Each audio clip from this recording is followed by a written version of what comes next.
C'est la porte de sortie, choisie par la majorité, embourbée dans une proposition de loi qui lui a échappé. Nous savons que des doutes persistent encore. Nous devons éteindre ces doutes. Et lorsqu'une telle incompréhension ne cesse de s'intensifier sur un sujet aussi fondamental, nous avons le devoir de nous interroger collectivement. Mesdames et messieurs, dès cet après-midi, nous nous remettons au travail pour proposer une nouvelle écriture complète de ce dispositif, afin de permettre de lever tous les doutes remontés ces dernières semaines. L'article 24, déjà retoqué, alors qu'il vient à peine d'être adopté. Je vais donc mettre aux voix la proposition de loi. Le scrutin est ouvert. Mardi dernier à l'Assemblée nationale, les députés votent en première lecture. Le scrutin est clos.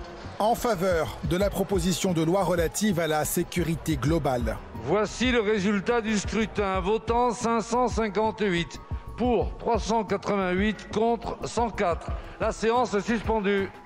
C'est dans ce texte que l'on retrouve le fameux article 24 qui fait tant polémique. Il y est écrit « Sans préjudice du droit d'informer » est puni d'1 an d'emprisonnement et de 45 000 € d'amende le fait de diffuser dans le but manifeste qu'il soit porté atteinte à son intégrité physique ou psychique l'image du visage d'un agent de la police nationale dans le cadre d'une opération de police. Le ministre de l'Intérieur justifie ainsi cette rédaction. Est-ce que les journalistes pourront continuer à filmer? La réponse est oui. Pourront-ils continuer à diffuser? La réponse est oui. Est-ce qu'un citoyen pourra filmer une intervention de police? La réponse est oui.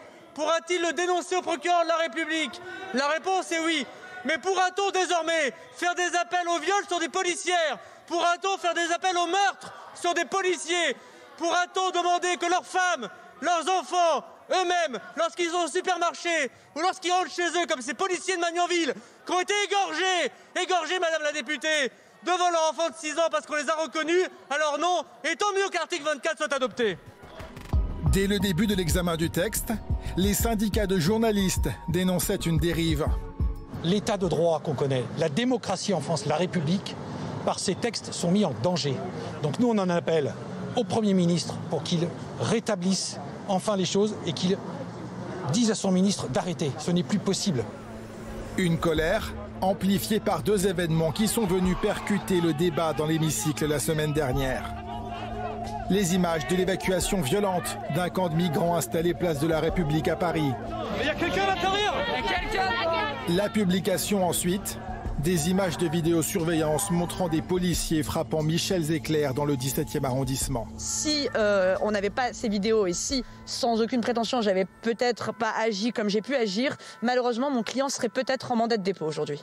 Donc vous voyez, les images sont très utiles pour réprimer les abus de pouvoir et vous voyez que la première des libertés dont les citoyens ont à jouir, c'est celle de pouvoir contrôler ceux qui exercent l'autorité. Ces violences policières plongent l'exécutif dans la tourmente.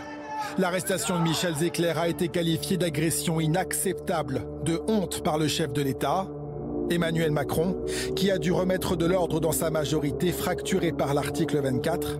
Il a mené ce midi à l'Élysée une opération de reprise en main.